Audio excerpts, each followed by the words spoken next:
Johnny, what can we learn from the lives and suffering of Christian martyrs? We can learn maybe more about our own Christian life than from any other experience. I mean, these are stories, 2,000 years of stories of Christians whose faith not only guided their life, but cost them their lives. And they're some of the most incredible stories in history. They're literally transformative. But it's important to remember that these heroes are not super Christians.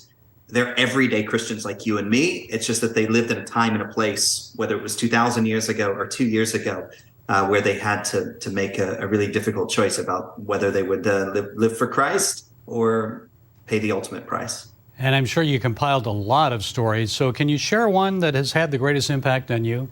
I'll share one old and one new.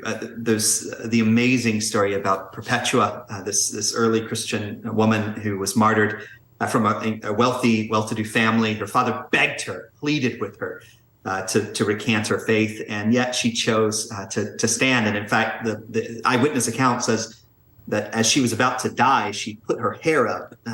And in that culture at that time, by putting her hair up, it was like a statement of dignity. And so she wanted to die, showing these crowds of thousands of bloodthirsty people that they could take her life, but they couldn't take her dignity.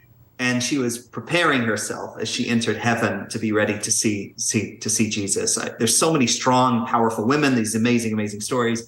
And then one of the newer stories, which is one of the most impactful to me, is of a Christian woman who served in Iraq just not too long ago in our living memory, 10 years ago or so.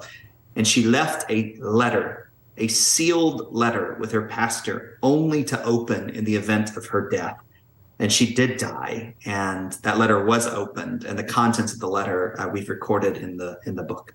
I just think that if you want to have a personal awakening in your life, the shortest path to a spiritual rejuvenation is through the testimony of these amazing believers. It's a big book, but it's divided into small little sections, and so you can read a story a day or read your kids a story a day or when they're the right age.